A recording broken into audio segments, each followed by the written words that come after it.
ಎಲ್ಲರಿಗೂ ನಮಸ್ಕಾರ. ಇವತ್ತಿನ ವಿಡಿಯೋದಲ್ಲಿ ನಾನು ನೋಡಿ ಇಲ್ಲಿ ಒಂದು 10 ಈ ದೊಡ್ಡ ಪತ್ರೆ ಅಂದರೆ ಈ ಸಾಂಬ್ರಾಣಿ ಎಲೆಗಳನ್ನು ತಗೊಂಡಿದ್ದೇನೆ. ಇವತ್ತು ನಾವು ಈ ದೊಡ್ಡ ಪತ್ರೆ ಎಲೆಗಳಿಂದ ಒಂದು ಚಟ್ನಿ ರೆಸಿಪಿಯನ್ನು ನಾನು ನಿಮ್ಮ ಮುಂದೆ ಮಾಡಿ ತೋರಿಸಲಿಕ್ಕಿದ್ದೇನೆ. ಇದು ತುಂಬಾ ರುಚಿಕರವಾಗಿರುವಂಥ ಒಂದು ರೆಸಿಪಿ, ಆರೋಗ್ಯಕ್ಕೂ ಕೂಡ ತುಂಬ ಒಳ್ಳೆಯದು. ಬನ್ನಿ ಇವತ್ತಿನ ವಿಡಿಯೋದಲ್ಲಿ ಯಾವ ರೀತಿಯಾಗಿ ಆ ಚಟ್ನಿ ರೆಸಿಪಿಯನ್ನು ಮಾಡೋದು ಅಂತೇಳಿ ನೋಡಿಕೊಂಡು ಬರೋಣ.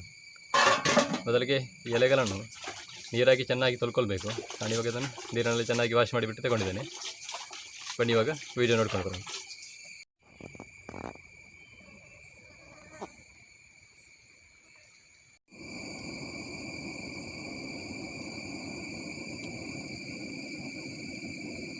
ನೋಡಿ ಇವಾಗ ನಾನು ಒಲೆಯ ಮೇಲೆ ಒಂದು ಬಾಣಲೆಯನ್ನು ಬಿಸಿಯಾಗಲಿಕ್ಕೆ ಇಟ್ಟಿದ್ದೇನೆ. ನೋಡಿ ಇವಾಗ ಬಾಣಲೆಗೆ ನಾನು ಸ್ವಲ್ಪ ಎಣ್ಣೆ ಹಾಕಿ ಹೇಳ್ತಿದ್ದೇನೆ. ನೋಡಿ ಇವಾಗ ಎಣ್ಣೆ ಬಿಸಿಯಾಗಿದೆ. ಇವಾಗ ಈ ದೊಡ್ಡ ಪತ್ರೆ ಎಲೆಗಳನ್ನು ಬಾಣಲೆಗೆ ಹಾಕಿ ಸ್ವಲ್ಪ ಫ್ರೈ ಮಾಡಿಕೊಳ್ಳುವ. ದೊಡ್ಡ ಪತ್ರೆಯಲ್ಲಿರುವ ನೀರಿನ ಪಸೆಯನ್ನು ಬಟ್ಟೆಯಿಂದ ಚೆನ್ನಾಗಿ ಒರೆಸಿ ಎಣ್ಣೆಗೆ ಹಾಕಿಯಲ್ಲಿ, ಇಲ್ಲದ್ರೆ ಎಣ್ಣೆ ಸಿಡಿಯುವ ಸಾಧ್ಯತೆ ಉಂಟು. ನೋಡಿ ಇವಾಗ ನಾವು ಒಂದು ಮಿಕ್ಸಿ ಜಾರಿಗೆ ನೋಡಿ ಇವಾಗ ನಾನು ಒಂದು ನೀರುಳ್ಳಿಯನ್ನು 2 ಭಾಗ ಮಾಡಿಕೊಂಡಿದ್ದೇನೆ. ನೋಡಿ ಇದರಲ್ಲಿ ಇವಾಗ ಈ ಅರ್ಧ ನೀರುಳ್ಳಿಯನ್ನು ಕಟ್ ಮಾಡಿ ಮಿಕ್ಸಿ ಜಾರಿಗೆ ಹಾಕಿಕೊಳ್ತಿದ್ದೇನೆ.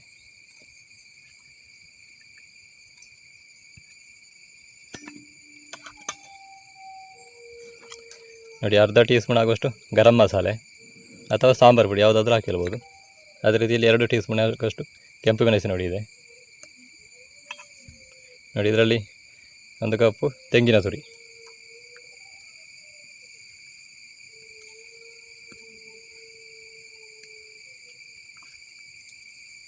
ಅದೇ ರೀತಿ ನಾವಾಗ ಎಣ್ಣೆಯಲ್ಲಿ ಫ್ರೈ ಮಾಡಿದಂತಹ ಈ ಸಾಂಬ್ರಾಣಿ ಎಲೆಗಳು, ದೊಡ್ಡ ಪತ್ರೆ ಎಲೆ, ಇದನ್ನು ಕೂಡ ಇವಾಗ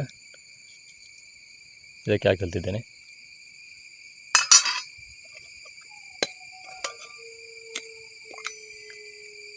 ನೋಡಿ ಗೋಳಿ ಗಾತ್ರದಷ್ಟು ಹುಣಸೆ. ಇವಾಗ ಇದನ್ನು ನಾವು ಸ್ವಲ್ಪ ನೀರನ್ನು ಸೇರಿಸಿಕೊಂಡು ಗ್ರೈಂಡ್ ಮಾಡಿಕೊಳ್ಬೇಕು. ನೋಡಿ ಇವಾಗ ಒಲೆಯ ಮೇಲೆ ಒಂದು ಬಾಣಲೆಯನ್ನು ಬಿಸಿಯಾಗಲಿಕ್ಕೆ ಇಟ್ಟು ನೋಡಿ ಇವಾಗ ಅದಕ್ಕೊಂದು ಒಗ್ಗರಣೆ ಮಾಡುವ. ನೋಡಿ ಈಗ ಸಾಸಿವೆ ಮತ್ತು ಜೀರಿಗೆಯನ್ನು ಹಾಕೊಂಡಿದ್ದೇನೆ. ಅದೇ ರೀತಿ 2 ಜಜ್ಜಿದ ಬೆಳ್ಳುಳ್ಳಿ, ಒಂದೇ ಸ್ವಲ್ಪ ಕರಿಬೇವು ಹಾಕುತ್ತೆ.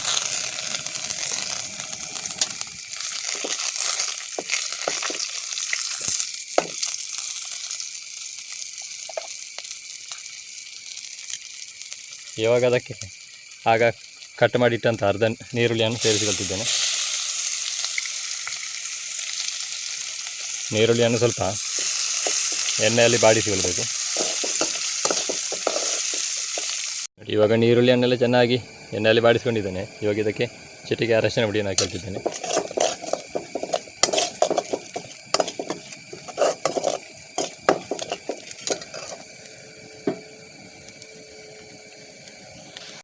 ನೋಡಿ ನಾವು ಆಗ ಗ್ರೈಂಡ್ ಮಾಡಿಟ್ಟಂತಹ ಮಸಾಲೆಯನ್ನು ಇವಾಗ ಇದಕ್ಕೆ ಸೇರಿಸಿಕೊಳ್ತಿದ್ದೇನೆ.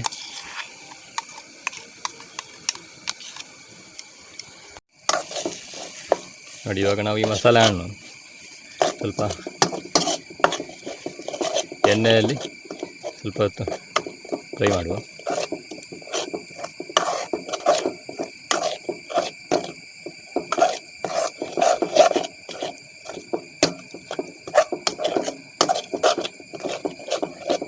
ಇದಕ್ಕೆ ನಾವು ಸ್ವಲ್ಪ ನೀರನ್ನು ಸೇರಿಸಿಕೊಳ್ಳುವ.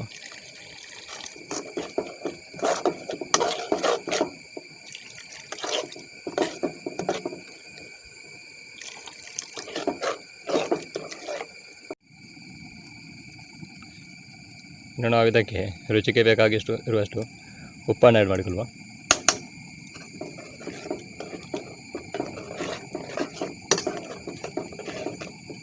ಇನ್ನು ಇದನ್ನು ನಾವು ಮುಚ್ಚಳವನ್ನು ಮುಚ್ಚಿ ಚೆನ್ನಾಗಿ ಒಂದು ಕುದಿ ಬರಿಸಿಕೊಳ್ಳಬೇಕು.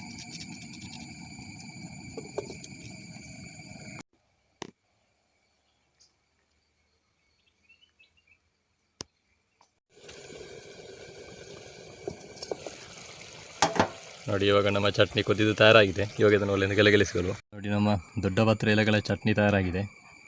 ಇದು ನಮಗೆ ಈ ದೋಸೆ, ಚಪಾತಿ, ಅನ್ನದ ಜೊತೆಗೆಲ್ಲ ಬೆಸ್ಟ್ ಆಗಿರುವಂಥ ಒಂದು ಕಾಂಬಿನೇಷನ್ ಅಂತ ಹೇಳ್ಬೋದು.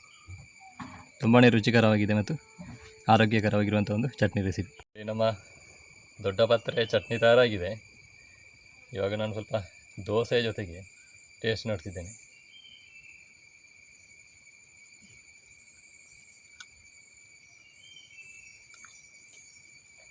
ಸೂಪರ್ ಟೇಸ್ಟ್, ತುಂಬಾ ಸೂಪರ್ ಆಗಿದೆ. ಇವತ್ತಿನ ವಿಡಿಯೋದಲ್ಲಿ ಈ ದೊಡ್ಡ ಪತ್ರೆಯಿಂದ ಯಾವ ರೀತಿಯಾಗಿ ಒಂದು ಚಟ್ನಿ ರೆಸಿಪಿಯನ್ನು ತಯಾರಿಸ್ಬೋದು ಅಂತ ಹೇಳಿ ನೋಡಿದ್ರಿ.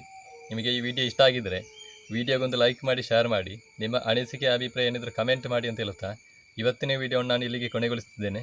ಮುಂದೆ ಇದೇ ರೀತಿಯ ರೆಸಿಪಿ ವಿಡಿಯೋದೊಂದಿಗೆ ನಿಮ್ಮೆಲ್ಲರನ್ನು ಭೇಟಿ ಮಾಡ್ತೇನೆ ಅಂತ ಹೇಳುತ್ತಾ ಅಲ್ಲಿವರೆಗೆ ಎಲ್ಲರಿಗೂ ನಮಸ್ಕಾರ.